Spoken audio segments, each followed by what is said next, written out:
Okay, I'm bored again. Let's see how long it takes me to lose my temper watching this ridiculous board retreat. By the way, Stovall won the mayor of Gresham. Please go away from the Trimet board now so we don't have to listen to you anymore. Please. And folks can see it in a transparent and ongoing way. But we also think that technology opportunities lie within our actual infrastructure and our upcoming light rail vehicles, the Type 6 LRVs, where maybe we're going to explore the opportunity to put silent alarms on those systems. So if there's people having challenges on the systems, we can monitor that and respond quicker. So They don't have silent alarms on the train. I guess they don't. It's really pathetic when you think about it. Jesus. I know it's mayhem over there too. I mean, by the time I get done with the bus calls, I don't have the energy for the max calls. I can only do so many calls, and my real interest is the bus calls, of course, because I'm a bus driver. But max is just as much mayhem as bus, if not more. We're going to be using both the RFP process and just really sitting down an internal team to kind of think through where can we find innovative solutions using technology to better support customers and the system ability to react and ensure safety of our customers and staff. Moving on to infrastructure, which was heard across many different conversations, specifically around lighting and how people feel safe on our stops and our stations. One of the things we think we can do in the very near term is conduct a lighting audit on platforms. Conduct a lighting audit on complete a crime prevention through environmental design study. Jesus Christ. Conduct stops and station safety assessment review, focusing first on community of colors, followed by a review of low-income. Leverage the recent development of a regional pedestrian plan to partner with local and regional jurisdictions to improve infrastructure near our stops. Explore funding alternatives, e.g. Trimet Foundation. What does that mean? Look, this one's got 3. That's got $3 signs. It's got 2. Let's hear what he says. A complete system audit of the lighting and to make sure that where trouble spots are, we can address them as soon as possible. Another thing that we feel is pretty focused, is specifically recognizing our communities of color, is really conduct a stop and station safety assessment, focusing on communities of color first, followed by communities that we know are in low-income neighborhoods. Something similar to that when it comes to prioritizing a ranking system of bus stops and establishing an order of upgrades, focus on communities of color first. One of the innovative ideas that came up through this process is that, Hold on. Let's watch this. Let's watch this for a minute.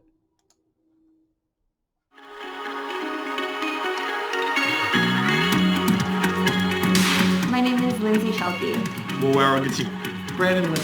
I don't have a car by choice for many years because I prefer public transportation, walking, other greener methods to get around. I used Trimet the first time 2 years ago when I worked downtown. I actually spreadsheet everything out, how much it would cost to actually ride the bus and Trimet in the streetcar versus me actually operating my car. So I keep my car now parked in my parking garage in downtown Portland and decide, well, when I give it a month, let me see if it just adds up.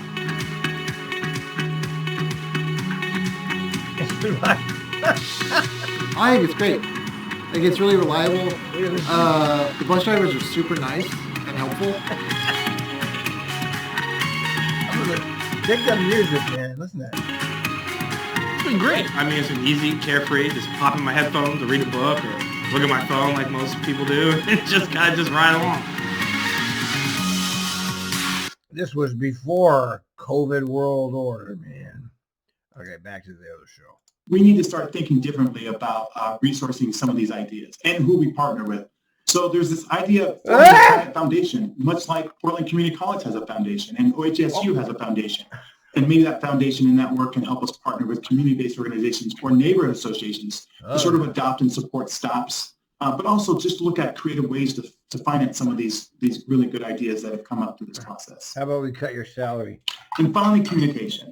I think one of the things I've noticed working here for 5 years now is that we're so busy doing the work, it's hard for us to slow down to communicate all that we've done. What the hell are you doing But that's all no day? reason not to do a better job. And so one of the things that's happening in the very short term is we are establishing a new safety and security committee to support this work going forward. We see this working underneath the TIAC umbrella, but we need a dedicated focus of community partners to help us move this work forward, and that work needs to be staffed. And so we're working now to identify resources within the agency to make sure staff are actually project managing all these actions forward, so they actually can move forward on time and in a responsive way that involves the community, much like everything else we've done up to this point. How about the guardian angel? The other thing we're going to be doing is really working with JC in the community. JC Vanilla. Let's see if we can find any guardian angels. Guardian angel. Where's the guardian? There they are. Look at this. 2 weeks ago. Look! Frightening incident on the subway today. Police say a 29-year-old man was pushed onto the tracks at the Atlantic Avenue Barclay Center station in Brooklyn this morning. He suffered only minor injuries and was able to lift himself back onto the platform. These attacks have prompted new patrols by the Guardian Angels. CBS 2's Dave Carlin reports from Union Square. This past week saw a string of violent crimes in the subway system. This shocking caught-on-camera push at 14th Street Union Square Station grabbed the most attention. Just steps from where it happened, the Guardian Angels announced Sunday they are back in a big way. I've never seen as many emotionally disturbed persons having episodes in the subways as we see now. Curtis Lewa founded the group in 1979 and says it was Fear City back then and again now. In Thursday's incident, the woman is lucky to be at 14th Street Union Square Station. This past week saw a string of violent crimes in the subway system. This shocking caught-on-camera push at 14th Street Union Square Station grabbed the most attention. Just steps from where it happened, the Guardian Angels announced Sunday they are back in a big way. I've never seen as many emotionally disturbed persons having episodes in the subways as we see now. Curtis Lewa founded the group in 1979 and says it was Fear City back then and again now. In Thursday's incident, the woman is lucky to be alive after a homeless man ran up and shoved her onto tracks just as the train rolled in. Oh my Hours God. earlier, another push onto tracks injured a man. And there were 2 attacks Tuesday. A man sucker punched Broadway actor Alex Weissman, seriously injuring his eye inside the 103rd Street station. And this suspect is being hunted by police who say he punched the face of a 65-year-old MTA worker inside 23rd Street station. Slashings came Saturday. A 53-year-old man slashed in the face on a 4 train approaching Grand Central Terminal. Hours earlier, a knife-wielding man attacked a 26-year-old man inside Brooklyn's High Street station. Yeah, okay, this is called the collapse of civilization, you goats. Okay, we're having the collapse of civilization going on here. And this idiot is talking about all this nonsense instead of getting something done. People are afraid to use the subways. Some riders said they are skeptical the Guardian Angels can stop subway crime, but they invite them to try. Maybe their presence will make people feel safer, and that's a great thing. Some riders say extra patrols, that's only part of the solution. A lot more efforts have to go into thinking about people's mental health. Getting more help for emotionally disturbed New Yorkers is something Sliwa says his group can make happen. Doing outreach, photographing repeat offenders, then shaming the city into action. We're going to make the city agencies do what it is they get paid to do. And if they're not going to do it, then the Guardian Angels will do it. When we pressed City Hall for comment, we were told officers and other city workers are connecting people with mental health needs to treatment every day. And initial outreach has been extended to more than 4,000. There is no treatment. There's just the ditch that we talk about all the time. People in the past 6 months. In Union Square, Dave Carlin, CBS 2 News. There you go, man. Right there. Right there.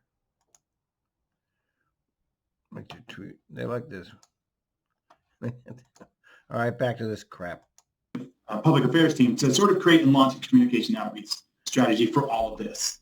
It's very clear to us now that, there's work from everything from the rules to writing, or just signage that came up into the process, especially for LEP riders, to make sure everybody knows sort of how to navigate the system, how to be safe on the system, and their part in making the system safe. And as I said earlier, all of these actions will be part of ongoing GM updates and board briefings. What we did learn is that our Riders Club that Dave Whipple and JC and many others have set up is an incredible source of information and feedback. And as you heard earlier, of the 13,000, a significant amount of those responses came from a Riders Club of folks who ride the system every day. And so I want to see those. Where are they? It should be available for us to look at. We think we can continue to leverage that group and ask questions, much like we did through the survey process, to see how we're doing over the next 6, 9, and 12, and 15 months. To make 15 months. These actions are actually leading to meaningful change in perceptions on the system. Sure. And to that end, we see an opportunity to convene a regional conversation on transit safety in not too distant future, bringing in community-based organizations and other stakeholders to talk about where we're at as a community as it relates to transit safety and security, and where we're at with all these action statements. All right, time out. What we got here? Let's see. Mr. President, one more question about the inauguration. Thank you very much. Anything on Bill Barr, sir? Trump. Congratulations, sir. Mr. President, one more question about the inauguration. This is looking hilarious. I gotta send that to somebody right there. All right. Mr. President, one more question about the inauguration. Thank you very much. Anything on Bill Barr, sir?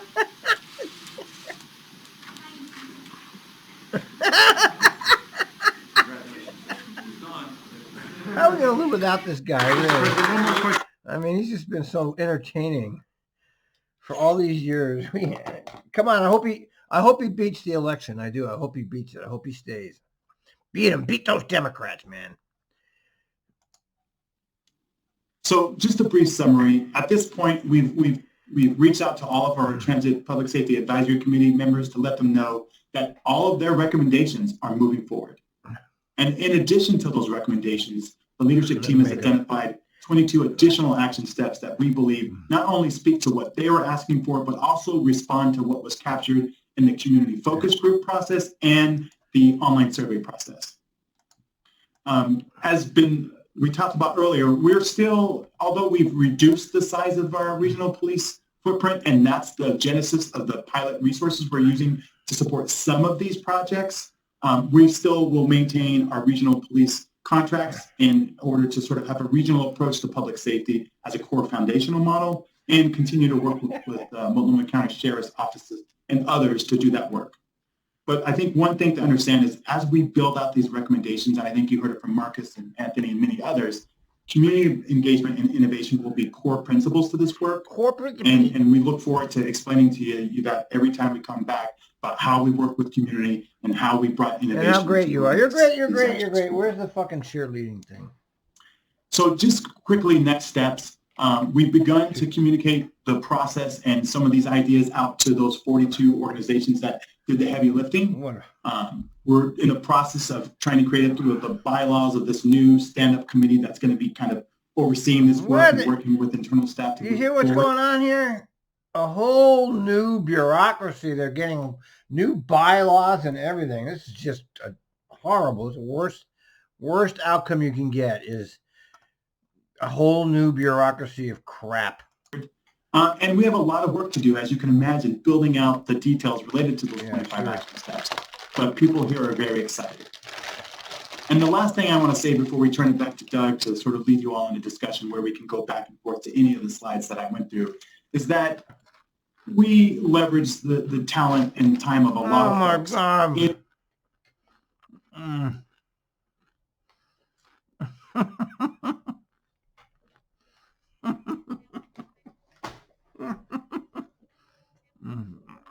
a screenshot of this.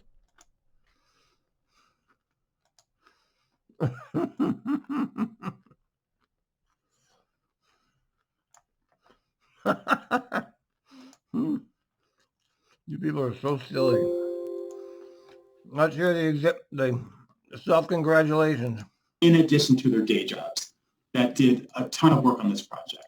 And whether it's the logistics and the contract work led by Nathan Jones, or the research led by Carl Green, or the communication led by Scott, or the project stakeholder outreach led by Roberto, a ton of folks, including Doug, who is the sponsor for this, and but for Doug, would not have this project, or Bernie, who guided me through the process. A lot of folks deserve the credit for doing the heavy lifting in addition to their own jobs. But this gets back to the values that we have as an agency and the willingness for folks to sort of lend a hand to do the right thing. And so I'm just very excited about the effort and thankful that they were all willing to lend their time to get us this far. And so now, Doug, I'll turn it back to you, and we can go back and forth to any of the specific slides that I went through fairly quickly, but I wanted to leave more time for discussion. John, thank you. And as you put that own chart up, I just don't forget to hold a mirror up to yourself because it takes an orchestra leader to pull this off. And again, not to think of all that's been covered here today and in the short amount of time it's actually been covered. Nobody else in the state has actually even undertaken anything like this. So that's a real tribute to you, John. So thanks for your leadership on this. Well, I'm just going to say, oh, sorry. John's name was on every one of those rolls almost. So it became evident that he was sort of integral to the whole process. Yeah, well, I thank you. It's a good point. If you put it together, it becomes a movie, I think. So, and yes, you're right. He's there. He's everywhere. I'm just going to say a couple of comments because I really want to take the allocated time here to really hear from all of our board members and have a discussion. This is complex work. You can tell. I really took to heart Jonathan Cologne's comments. It's integrated. It's complex. I love the word integrated that he used. I think the MCSO based model, that there's a lot of work going on with that parallel, and the reforms that have to go on in training, because we don't provide police, we rely on others to deliver policing. So that broader community policing conversation, that has to continue, but we're going to need others out there to do it while we make these changes.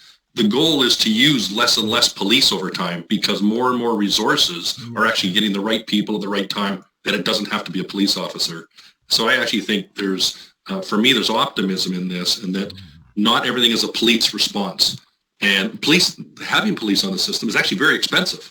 And so I think there's other ways, as we're seeing and hearing, to deliver these different models. And yes, we have an immense amount of work to do. I know some of these timelines are very aggressive, particularly the 0 to 9 months. I'm personally of the belief they need to be aggressive. I'd rather push us hard as an agency. These steps will have to feed into our integrated budget process to remind. You should be fired, okay? That's what you should be. If we didn't live in a mafia society, you would be fired right now. The board, our ridership is down about 50-60%. Our revenues in some regards are down as well. These are about other priorities. Do you cut service? Do you manage service? Do you not fix the rail grade crossing upgrade while we do all these as well? So I think it's important that any feedback you have, we want to welcome here now, but it has to fit into that underpinning of living within our means as well. So then that's what management has to do. Here's the neoliberal crap. This is not a Trimet. This has been going on around. All transit districts are pretending they're broke now. We're broke. Not going to cut our salaries, though, Kelsey and all these people. Just service. And to cut the essential workers. Is then bring that back as part of the updated and ready budget process. So if we look forward, what next steps would look like, that would be the recommendation to you. So with that, President Warner, I'd just like to open that up. I really do want to hear from the board members. Thank you, Doug, and thank you, John, and everybody else who's involved in this. I want to hear from the board, and I see some hands that are already raised. I think what we need today is the board. I think Doug and the staff would probably like a nod that we're heading the right way in this. There's a lot of work to really pull this together and be more, I guess, deliberate and specific about budgets and impacts and so on, because I think all of us have questions about that. But I think let's really kind of talk about the concepts, the issues, and kind of the priorities. Make sure that we're all on the same page there. And then ultimately, I think we just give Doug and the staff some guidance to go back and flesh this out a bit more and have further discussions as we move into our budget. So that's kind of the way I see it going, Doug. Does that make sense? Yeah, yes, correct. Agreed. Okay. All right. So why don't we start with the people who got their hands up? Keith, I see you first, looks like. All right. Much. Doug, your team has done an excellent job. Oh, God, here we go. Presentation, and I think it's going to be, I think we're definitely going in the right direction. We may be challenged with some budget issues, but I think we're definitely going in the right direction. You haven't done anything. Go back to slide number 12, and in that slide we're talking about the folks that actually interact with our customers. And as we're looking at that, I guess I would like to see. Where's the trash on the screen? I like that. Dedicated. What is this? Counseling. Oh, look at this picture. Let's get it. Some kind of a system Let's grab it. That is dedicated to safety and security, other than the typically counseling that we have, employee assistance program or whatever it's called. And there's going to be a cost to that. Let's put it up. But I think it's important to do that, because I know that if I was doing those jobs and coming in contact with the general public on a regular basis, that could be very stressful, and it could get to a point where I hate to come to work every day. And so I think that's something that should be strongly considered and looked at. On slide number 16, we talked about the training and outreach, and I think hopefully there's an opportunity for the board to be able to what's that noise that goes on in this fucking thing? Observe Stop it, some man. of these trainings, so we can be advocates as well and have an idea. So when someone questions us about, well, how come we don't do training? Oh, we do training, and it's excellent training, and this is what we do. I think that should be also part of the agenda as well. I think on slide 36. When is the next Trimet board meeting? John, I think if you explain, make sure that everyone understands, because when they first look at the first blush at 2 independent studies showing no systemic racial bias, folks are going to say, looks like a bunch of BS. Yeah. But when you explain it and clarify it so that everyone has a clear understanding of that this is compartmentalized and it's not overarching, then they have a better understanding of what's going on and how it impacts the overall picture. And I think that I really like the idea. December 9th. Is that tomorrow? Piece. Look at that. And I don't know, do we have an app for Trimet? Holy shit! Yes, we do. One of the concepts we also talked about, Director Edwards, this have to be developed, is for anybody use Waze. We got to cut it here because they're having a Trimet board meeting. Nobody knows except for me, because I don't tell anybody. And I want to see what's going on, and this is where the real meat. Here's the money. This is the real pork, man. Here's where the pork comes out, right here. So we're gonna cut this to go to that.